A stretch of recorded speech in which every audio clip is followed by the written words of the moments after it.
Good morning. आज का अपना टॉपिक है व्यावसायिक अर्थशास्त्र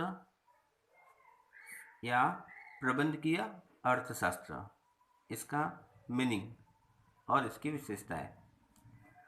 अर्थशास्त्र के दो पहलू होते हैं, यानी कि इकोनॉमिक्स की टू एस्पेक्ट होती है, एक वाली थ्योरेटिकल और दूसरी वाली प्रैक्टिकल।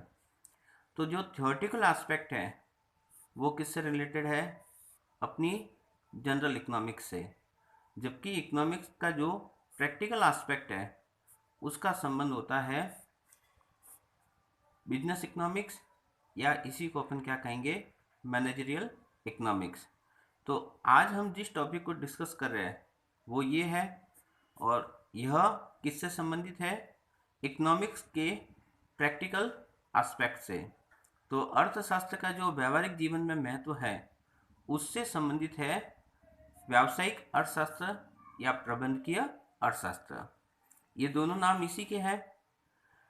अब इसके अंदर हम, या ये होती क्या है, या इसके अंदर हम पढ़ते क्या है? तो व्यावसायिक अर्थशास्त्र आर्थिक गतिविधियों के उस भाग का अध्ययन करता है जिसका संबंध किससे होता है? फर्म से।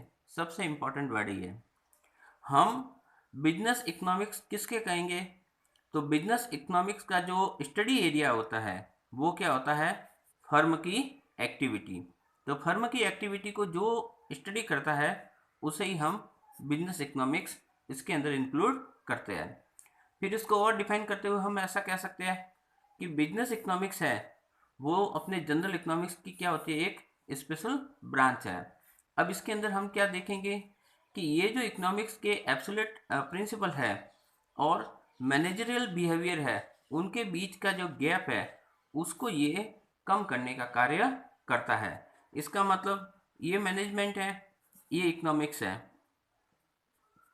इन दोनों के बीच में जो गैप है, दोनों का अलग अलग नेचर है, दोनों के अलग अलग फंक्शन है, तो इन दोनों के बीच में जो कोऑर्डिनेशन का काम करता है वो हमारा है बिजनेस इकोनॉमिक्स। अब बिजनेस इकोनॉमिक्स को प्रॉपर्ली यदि अपन डिफाइन करना चाहे तो क्या कहेंगे? इस पैराग्राफ में जो लिखा है मैं उसी को यहाँ समझा रहा हूँ। ये हमारी जनरल इकोनॉमिक्स है, उसकी एक ब्रांच कौन सी है? मैनेजरियल इकोनॉमिक्स, या इसी को अपन बिजनेस इकोनॉमिक्स भी कहते हैं। अब ये है क्या? तो ये हमारा बिजनेस है। अब इकोनॉमिक्स के जो प्रिंसिपल है वो इस बिजनेस पर अप्लाई करना। हम ऐसा क्यों कर रहे हैं? ताकि बिजनेस में हमारे जो मैनेजर है वो इनको जो प्रॉब्लम आ रही है, कौन सी, इनको प्रैक्टिकल लाइफ में जो भी प्रॉब्लम आ रही है उनका सॉल्यूशन कर सके और ये बेटर ढंग से पॉलिसी मेकिंग कर सके। तो व्यावसायिक अर्थशास्त्र क्या हुआ? व्यावसायिक अर्थशास्त्र सामान्य अर्थशास्त्र की एक शाखा है जिसके अंतर्गत व्यवसाय पर अर्थशास्त्र के सिद्धांतों का प्रयोग किया जाता है ताकि प्रबंधक समस्याओं का समाधान कर सके और बेहतर नीति निर्माण कर सके। इस प्रकार हम देखेंगे तो बिजनेस के ऊपर इकोनॉमिक्स के नियमों को अप्लाई करना क्या कहलाएगा? Business economics.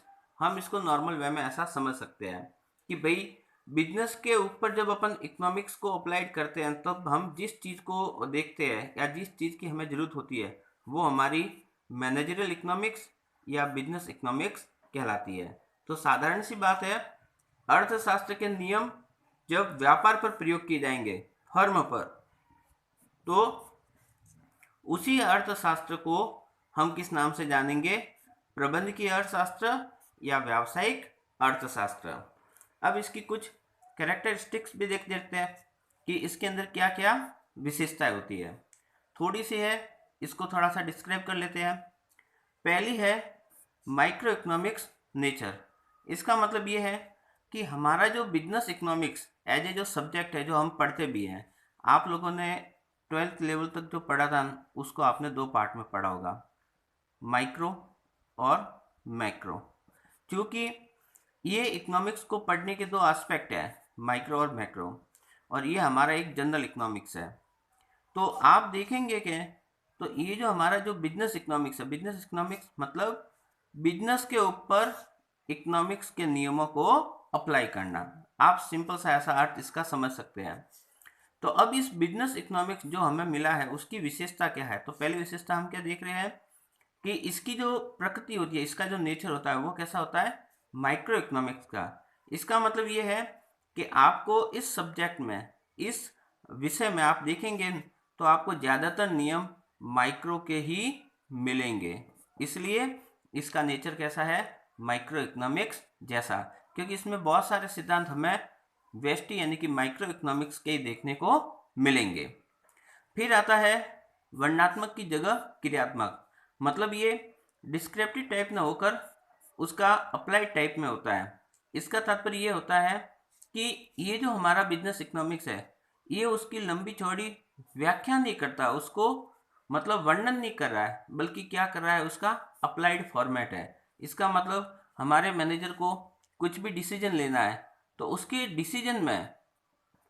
डिसीजन मेकिंग में ये अप्लाइड रोल प्ले करता है। तो इस प्रकार ये जो बिजनेस इकोनॉमिक्स है ये वर्णनात्मक यानी कि डिस्क्रिप्टिव न होकर अप्लाइड वाली कंसेप्ट होती है। फिर है फर्म के सिद्धांत से संबंधित, क्योंकि जैसा अभी अपन ने यहाँ डिस्कस किया है कि बिजनेस इकोनॉमिक्स में हम फर्म के ऊपर आर्थिक सिद्धांतों का अध्ययन करते हैं या प्रयोग करते हैं। तो इसके अंतर्गत आप देखेंगे तो बिजनेस इकोनॉमिक्स इस वाले सब्जेक्ट में हम जो भी सिद्धांत देखते हैं उन सभी सिद्धांतों को अपन फर्म के सिद्धांत कहते हैं। अर्थात अर्थशास्त्र में जो अवधारणाएं, आर्थिक सिद्धांत और जो भी हम मॉडल यूज करते हैं इस वाले के अंदर, उन्हें ही हम फर्म के सिद्धांत कहते हैं। फिर जैसा भी अपन ने यहाँ देखा कि इसका नेचर कैसा है, माइक्रो इकोनॉमिक्स जैसा, लेकिन इसका मतलब ये नहीं कि इसमें अपन मैक्रो को बिल्कुल इग्नोर कर लेते हैं। आप देखेंगे तो इसके अंदर हमें समष्टि अर्थशास्त्र का भी टच देखने को मिलेगा। जैसे हमारी इकोनॉमिक पॉलिसी क्या है, हमारा इकोनॉमिक एनवायरनमेंट कैसा है, तो उन चीज़ों में भी आप हैं समष्टि की सहायता लेनी पड़ेगी। तो बिजनेस इकोनॉमिक जो है वो प्योरली माइक्रो बेस पर न होकर इसमें मैक्रो का भी टच देखने को मिलता है। फिर इसमें जो आता है वो है कि इसका जो नेचर होता है वो कैसा होता है? डायरेक्टिव। इसका मतलब ये निर्देश देने में विश्वास रखता है, क्योंकि हम जानते हैं इसका सीधा सीधा संबंध जिनसे होता है वो हमारे होते हैं मैनेजर यानी कि प्रबंधक।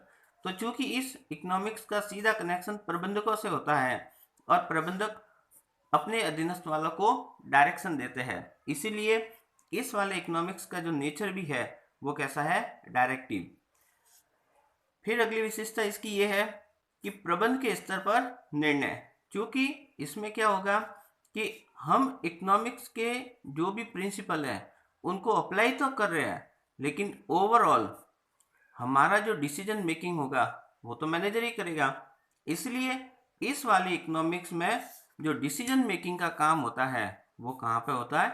मैनेजमेंट लेवल पर देखने को मिलता है। इसलिए इस विषय का संबंध या इसमें जो निर्णय लिए जाएंगे वो अर्थशास्त्री न लेकर प्रबंध के स्तर पर लिए जाते हैं। अर्थशास्त्री उन्हें सजेस्ट कर सकता है, बाकी डिसीजन मेकिंग मैनेजमेंट लेवल पर ही लिए जाते हैं।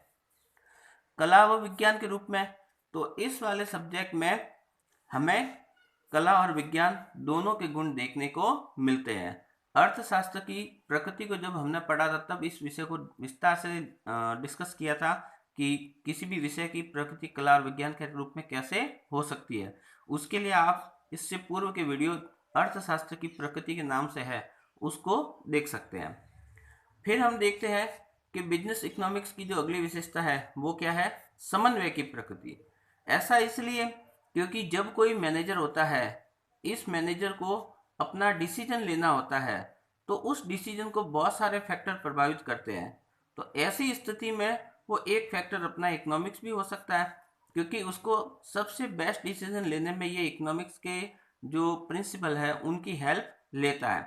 इसलिए ये जो सब्जेक्ट है ये अपने साथ दूसरों के साथ कोऑर्डिनेशन भी करके चलता है। इसलिए इसका जो नेचर होता है वो है कोऑर्डिनेशन वाला होता है, ताकि सबके साथ में वो मिलकर अच्छे निर्णय ले सकें। फिर अगली विशेषता है मल्टीडिसिप्लिनरी है, मतलब बिजनेस इकोनॉमिक्स जो है ये प्योरली इकोनॉमिक्स ही नहीं है, इसके साथ साथ कई अन्य सब्जेक्ट का भी कंट्रीब्यूशन रहता है। तो चूंकि इस वाले सब्जेक्ट में प्योरली इकोनॉमिक्स के प्रिंसिपल नहीं आते, बल्कि उसके साथ साथ हम स्टेट है, मैथ्स है, या फिर हम ऑपरेटिंग रिसर्च है, उनकी चीज़ों को भी इस डिसीजन मेकिंग में काम में लेते हैं। इस प्रकार यह मल्टीडिसिप्लिनरी कंसेप्ट है जिसमें बहुत सारा विषय का संबंध होता है। तो ये इसकी कुछ विशेषताएं थी और ये इसका अर्थ था। Thank you.